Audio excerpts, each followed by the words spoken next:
సమరం న్యూస్ ఛానల్కు స్వాగతం. ఈనాటి ముఖ్యాంశాలు: రాజధానిలో భూములు కేటాయించిన సంస్థలకు ప్రభుత్వ నిర్దేశం. ఊరి బడికి ఉరి. డెమోక్రాటిక్ పార్టీ అభ్యర్థిగా కమలా హారిస్. ప్రాజెక్టులకు జలకళ. అక్టోబర్ 1 నుంచి నూతన మద్యం విధానం. అవసరమైన చోటల్లా మహిళా వసతి గృహాలు. రైళ్లలో బేబీ బెర్తులు. 3 ముంగిట మను. 25 మీటర్ల పిస్టల్లో ఫైనల్కు అర్హత. గుండె బైపాస్కు 3D రక్తనాళాలు. ఈరోజు వార్తలను చూద్దాం. రాజధానిలో భూములు కేటాయించిన సంస్థలకు ప్రభుత్వ నిర్దేశం. రాజధాని అమరావతిలో స్థలాలు తీసుకున్న కేంద్ర, రాష్ట్ర ప్రభుత్వ రంగ సంస్థలు, ప్రైవేట్ సంస్థలు నిర్మాణాలు పూర్తి చేసేందుకు వాటికి 2 ఏళ్ల గడువు ఇవ్వాలని ప్రభుత్వం నిర్ణయించింది. ముఖ్యమంత్రి చంద్రబాబు అధ్యక్షతన రాజధాని ప్రాంత అభివృద్ధి ప్రాధికార సంస్థ 36వ అథారిటీ సమావేశం శుక్రవారం సచివాలయంలో జరిగింది. అమరావతి విధ్వంసమే లక్ష్యంగా 5 ఏళ్లలో సాగిన గత ప్రభుత్వ అరాచకంతో జరిగిన నష్టాన్ని సరిదిద్ది మళ్లీ రాజధాని నిర్మాణాన్ని పూర్తి స్థాయిలో పరుగులు పెట్టించే దిశగా అథారిటీ సమావేశంలో కీలక నిర్ణయాలు తీసుకున్నారు. రాజధానిలో భూ కేటాయింపులు చేసిన 130 సంస్థలతో వెంటనే సంప్రదింపులు జరపాలని పురపాలక శాఖ మంత్రి పి. నారాయణను, సిఆర్డీఏ అధికారులను ముఖ్యమంత్రి చంద్రబాబు ఆదేశించారు. గతంలో చేసిన కేటాయింపులపై పునఃసమీక్ష జరపాలని, ఆసక్తి ఉన్న పెట్టుబడులు పెట్టగలిగే సంస్థలకే అవకాశమివ్వాలని స్పష్టం చేశారు. అమరావతిని విద్యా కేంద్రంగా తీర్చిదిద్దేందుకు ఎలాంటి సంస్థలను ఆహ్వానించాలన్న అంశంపై లోతైన చర్చ జరిగింది. బిట్స్ లాంటి ప్రఖ్యాత సంస్థలను ఆహ్వానించాలని ముఖ్యమంత్రి సూచించారు. మొత్తం 12 అంశాలపై చర్చించారు. కేంద్ర ప్రభుత్వ సంస్థలతో సంప్రదింపులు జరిపి వాటి కార్యాలయాలను వీలైనంత త్వరగా అమరావతిలో ఏర్పాటు చేసేలా చూసే బాధ్యతను ఎంపీలకు అప్పగించనున్నారు.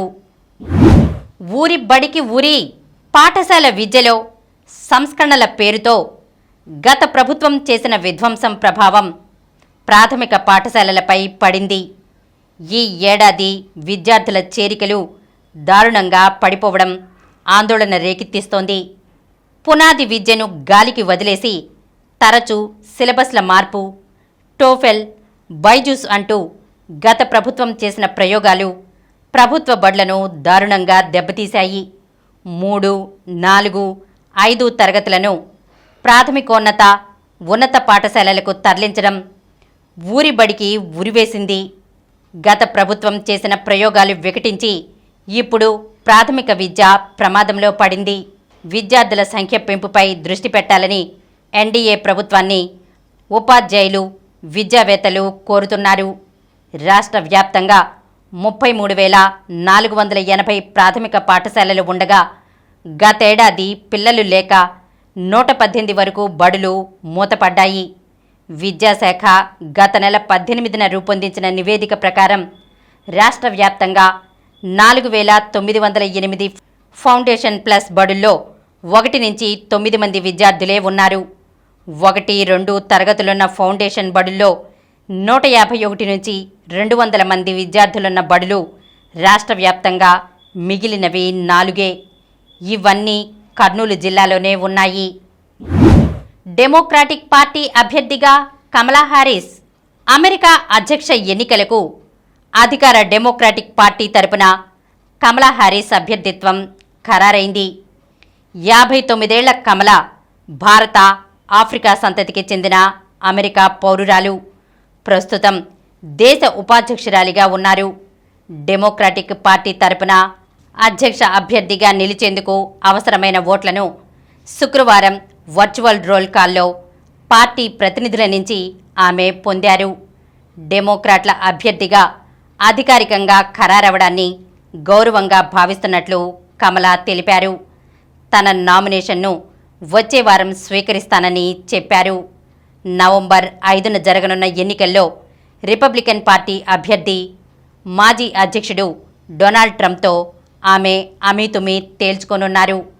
రిపబ్లికన్ పార్టీ నుంచైనా డెమోక్రటిక్ పార్టీ తరపునైనా ఓ భారతీయ అమెరికా అధ్యక్ష ఎన్నికల బరిలో దిగుతుండడం ఇదే తొలిసారి. ప్రాజెక్టులకు జలకళ. ఈ ఏడాది ఆగస్టు తొలివారానికే రైతన్నలకు ప్రకృతి తీపికబురు తీసుకొచ్చింది. కృష్ణమ్మ కరుణించింది. శ్రీశైలం నిండింది.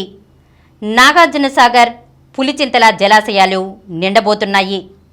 ఋతుపవన కాలం ప్రారంభమైన తర్వాత ఏపీలో ఉమ్మడి జలాశయాలతో పాటు ఇతర ప్రాజెక్టుల్లోకి కలిపి మొత్తం 300 టీఎంసీల నీరు కొత్తగా వచ్చి చేరింది.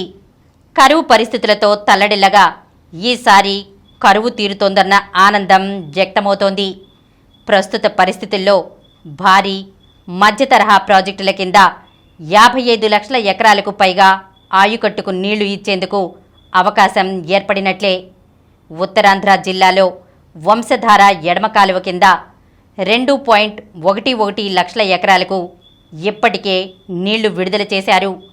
తోటపల్లి బ్యారేజ్ కింద 2.10 లక్షల ఎకరాల సాగుకు నీళ్లిస్తున్నారు. గోదావరి జిల్లాల్లోనూ సాగు పనులు ప్రారంభమయ్యాయి. కాటన్ బ్యారేజ్ కింద 10.13 లక్షల ఎకరాలకు డోకా లేదు. తాడిపూడి, పుష్కర, పురుషోత్తంపట్నం ఎత్తిపోతల పథకాలతోనూ 5 లక్షల ఎకరాలకు పైగా ఆయుకట్టుకు నీరందిస్తున్నారు.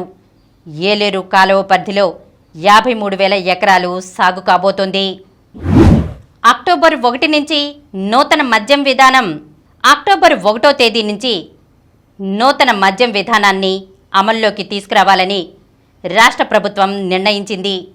అందులో భాగంగా రాజస్థాన్, ఉత్తరప్రదేశ్, కర్ణాటక, తెలంగాణ, తమిళనాడు, కేరళ రాష్ట్రాల్లోని మద్యం విధానాలను అధ్యయనం చేసేందుకు ఎక్సైజ్ అధికారులతో 4 ప్రత్యేక బృందాలను ఏర్పాటు చేసింది.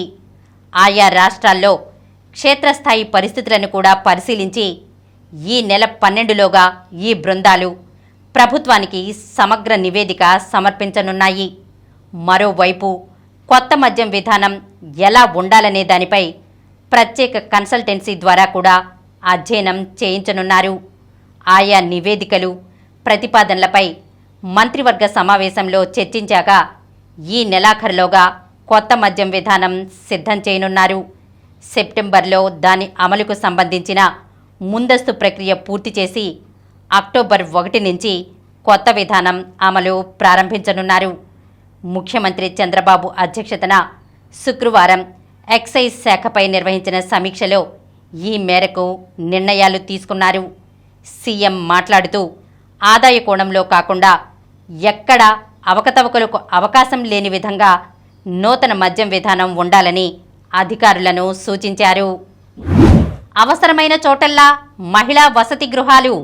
రాష్ట్రంలో ఉద్యోగినుల కోసం అవసరమైన ప్రతి చోట మహిళా వసతి గృహాలను అందుబాటులోకి తీసుకురావాలని అధికారులను ముఖ్యమంత్రి చంద్రబాబు ఆదేశించారు. ఎన్నికల హామీ అమలులో భాగంగా ఆయన మరో కీలక నిర్ణయం తీసుకున్నారు. జిల్లా కేంద్రాలు, కార్పొరేషన్ స్థాయిలో 100 వసతి గృహాలు ఏర్పాటు చేసేందుకు చర్యలు తీసుకుంటున్నామని మహిళా శిశు సంక్షేమ శాఖ అధికారులు సీఎం దృష్టికి తీసుకురాగా ఉద్యోగినుల సంఖ్యకు అనుగుణంగా అవసరమైతే డివిజన్ స్థాయిలోనూ ఏర్పాటు చేయాలని సూచించారు. వసతి గృహాల చెంతనే పిల్లల సంరక్షణకు వీలుగా ప్రత్యేక కేంద్రాలు అందుబాటులోకి తీసుకురావాలని చెప్పారు. మహిళా వసతి గృహ భవనాలను తొలుత ప్రభుత్వమే అద్దెకు తీసుకుని నిర్వహించనుంది. ప్రభుత్వ, ప్రైవేట్ భాగస్వామ్యంతో కానీ, స్వచ్ఛంద సంస్థల సహకారంతో కానీ వీటిని ముందుకు తీసుకెళ్లనున్నారు. దీనిపై సమగ్ర వివరాలతో నివేదికను సిద్ధం చేయాలని సీఎం ఆదేశించారు. రైళ్లలో బేబీ బెర్తులు. రైళ్లలో తల్లుల ప్రయాణాన్ని సౌకర్యవంతంగా మార్చేందుకు పిల్లల కోసం బేబీ బెర్తులను ప్రయోగాత్మకంగా అందుబాటులోకి రైల్వే శాఖ తీసుకువచ్చింది. ఈ విషయాన్ని రైల్వే మంత్రి అశ్విని వైష్ణవ్ రాజ్యసభలో వెల్లడించారు. రైలు బోగీల్లో బేబీ బెర్తులను అమర్చే అంశం ప్రభుత్వ పరిశీలనలో ఉందా అని భాజపా ఎంపీ సమర్ సింగ్ సోలంకి ప్రశ్నించారు. దానికి మంత్రి స్పందిస్తూ లక్నో మెయిల్లో 2 బేబీ బెర్తులను ప్రయోగాత్మకంగా తీసుకువచ్చాం. ఒక బోగీలో 2 దిగువ బెర్తులకు వాటిని అమర్చాం. దీనిపై ప్రశంసలు వచ్చాయి. అయితే సామాన్లు పెట్టుకునే స్థలం తగ్గిపోవడం, సీట్ల మధ్య దూరం తగ్గడం వంటి సమస్యలు మా దృష్టికి వచ్చాయి. ప్రయాణికుల బోగీల్లో ఎప్పటికప్పుడు మార్పులు జరుగుతుంటాయి. అది నిరంతర ప్రక్రియ అని వెల్లడించారు. 3 ముంగిట మను 25 మీటర్ల పిస్టల్లో ఫైనల్కు అర్హత. ప్యారిస్ ఒలింపిక్స్లో భారత్ ఇప్పటికే 3 కాంస్యాలు సాధించింది. ఆ 3 షూటింగ్ నుంచి వచ్చినవే. అందులో 2 పతకాలు యువ షూటర్ మను బాకర్ గెలిచినవే. ఇప్పుడు ఆమె తాను పోటీ పడుతున్న 3వ ఈవెంట్లోనూ పతకం ముంగిట నిలవడం విశేషం. 25 మీటర్ల పిస్టల్ విభాగం అర్హత రౌండ్లో 2వ స్థానంతో మను ఫైనల్కు దూసుకెళ్లింది. శుక్రవారం ఆర్చరీలో ధీరజ్ బొమ్మదేవర, అంకిత భాకత్ జోడీ త్రుటిలో పతకం చేజార్చుకోగా, హాకీలో భారత బృందం ఆస్ట్రేలియాపై చిరస్మరణీయ విజయం సాధించింది. బ్యాడ్మింటన్లో లక్ష్య సెన్ పతకం దిశగా దూసుకెళ్తున్నాడు. సెమీఫైనల్కు చేరిన లక్ష్య ఇంకో విజయం సాధిస్తే పతకం సొంతమవుతుంది. గుండె బైపాస్కు 3D రక్తనాళాలు. 3D ముద్రణ పద్ధతితో కృత్రిమ రక్తనాళాలను సృష్టించడంతో ఎడిన్బరో యూనివర్సిటీ పరిశోధకులు గొప్ప విజయం సాధించారు. జిగురు ద్రవం గొట్టాల మాదిరిగా కనిపించే ఇవి మనుషుల సిరలను పోలి ఉండడం విశేషం. గుండె బైపాస్ శస్త్రచికిత్సలో విప్లవాత్మక మార్పులు తీసుకురాగలవని ఆశిస్తున్నారు. ఖర్చు తగ్గుతుందని, ఎక్కువ మందికి శస్త్రచికిత్సలు చేయడానికి తోడ్పడగలవని భావిస్తున్నారు. ఆయా వ్యక్తుల అవసరాలకు అనుగుణంగా ఈ కృత్రిమ రక్తనాళాలను తయారు చేసే వీలుండడం గమనార్హం. ఇవి 1 నుంచి 40 మిల్లీమీటర్ల మందం కలిగి ఉంటాయి. మృదువుగా ఎటైనా వంగేలా ఉండటం వల్ల శరీరంలో తేలికగా ఇమిడిపోతాయని పరిశోధకులు చెబుతున్నారు. ఇప్పుడు కొన్ని సంక్షిప్త వార్తలను చూద్దాం. బంగాళాఖాతంలో అల్పపీడనం. పశ్చిమ బెంగాల్కు సమీపంలో బంగాళాఖాతంలో శుక్రవారం ఉదయం అల్పపీడనం ఏర్పడింది. ఇది రాబోయే 24 గంటల్లో పశ్చిమ వాయువ్య దిశగా పయనించి వాయుగుండంగా మారనుందని భారత వాతావరణ కేంద్రం ప్రకటించింది. ఏపీలో 4.14 కోట్ల మందికి ఆయుష్మాన్ భారత్ ఖాతాలు.